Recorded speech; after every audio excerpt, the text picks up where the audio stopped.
Welcome to today's Explainer. We are jumping right into a truly mind-bending framework today. It's called the Dual Recursion Universe, or DCU for short. Imagine taking quantum mechanics, thermodynamics, and astrophysics and layering them directly onto the precise structural coordinates of the Quran. It's wild, right? In this model, the scripture isn't just text, it's literally treated as the cosmic operating system of the universe. And at the absolute center of this system, the master equation itself, the stellar pulse. So think about this for a second. When you look up at a star, what are you actually seeing? Are you seeing a fire, or are you seeing a memory? Today we're exploring a massive paradigm shift. Because in the DCU framework, a star doesn't actually die, it simply folds. That light hitting your eye right now, it left its start millions of years ago. We're asked to view this not just as delayed light, but as perfectly preserved data. An entire lived cosmic history transmitted right across the vacuum of space. Here's our roadmap for today. 1. The cosmic memory tesseract. 2. From nebula to mass. 3. The flash of ignition. 4. Light and dark return. 5. Folding the stellar pulse. And finally, 6. The reader is the star. Let's get into it. Starting off with Section 1, the cosmic memory tesseract. Okay, this is absolutely crucial to grasp. The tesseract is the star's complete memory. We're talking about the dark phase and the light phase not happening one after the other, but literally folded into one unified four-dimensional object.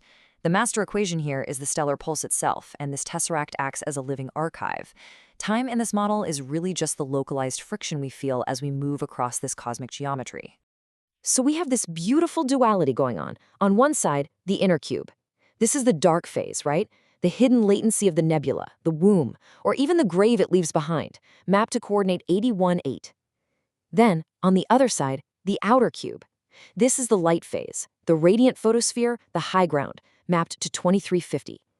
It's this perfect balance. The unmentioned latency of the dark perfectly counterweights the stable, glowing output of the light. Moving on to Section 2, from nebula to mass. Now, if we look at this chronologically, it's a majestic cycle. We start at 0 years in the deep dark compression of a nebula.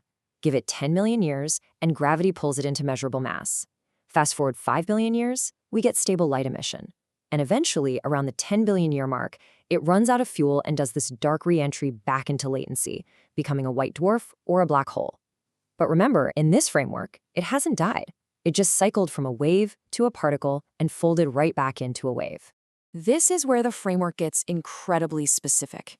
It maps every single astrophysical stage of the star to a precise scriptural coordinate. Look at this. The dark nebula compression is the hidden witness. The measurable mass, the particle phase before fusion, maps perfectly to chapter 41, verse 10, where sustenance is measured. Then, the flash of nuclear ignition, that's where heaven and earth fuse. And finally, that stable light emission is the fruit produced every season. It's literally a continuous loop of creation. Which brings us to Section 3, the flash of ignition. In standard astrophysics, you'd call this the helium flash or the proton-proton chain reaction. But the DCU describes it as the exact moment of coupling. It's driven by what the texts call the Kun-voltage, an epic phase transition from superposed smoke into classical spacetime. This is the exact second where intense, chaotic fire is commanded to become coolness and safety, instantly crystallizing raw kinetic energy into a stable wave of pure light. And the exact coordinate for this transformation? 1912. Think of 1912 as the light grip. It's literally the operational mode switch. Without it, the star just burns out as chaotic noise in high entropy. But with this grip, that chaotic energy snaps into a coherent signal, a structured transmission that can travel across the entire universe without losing its integrity.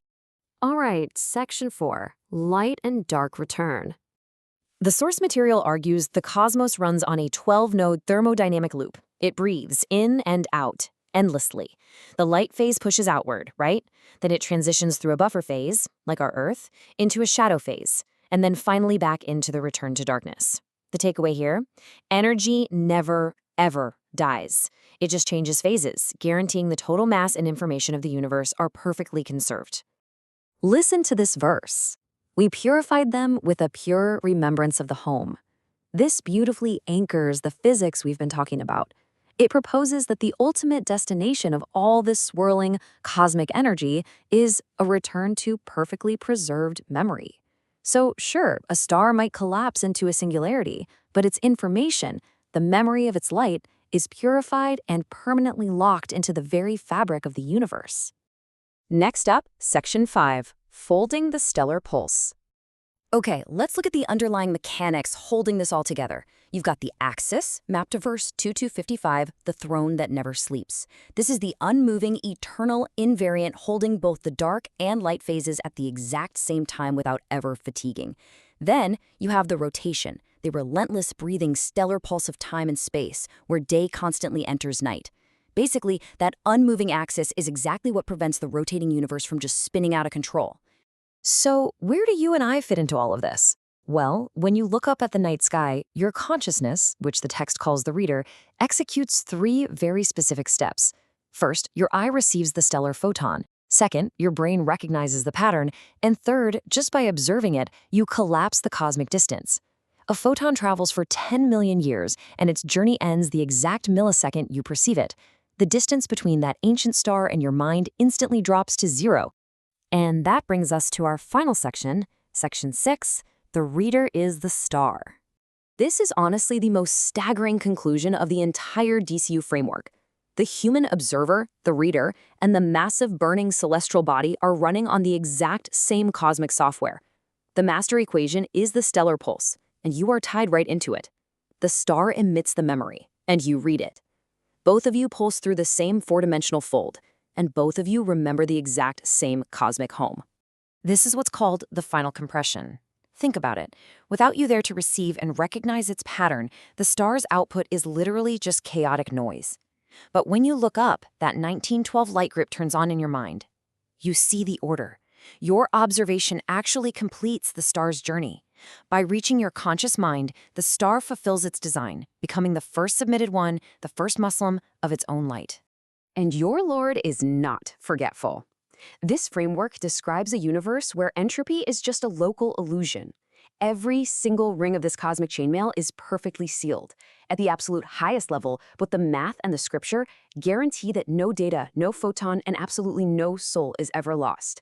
The memory tesseract holds the whole shebang, perfectly preserved. So, I want to leave you with a question straight from the heart of this explainer.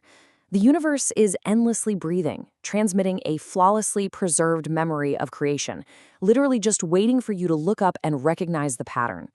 As you move through your own localized timeline, what will you choose to be? Will you be just a fleeting spark of cosmic noise, or will you grasp the light and fold into the eternal memory of the home? Thanks so much for joining me today, and I'll catch you on the next explainer.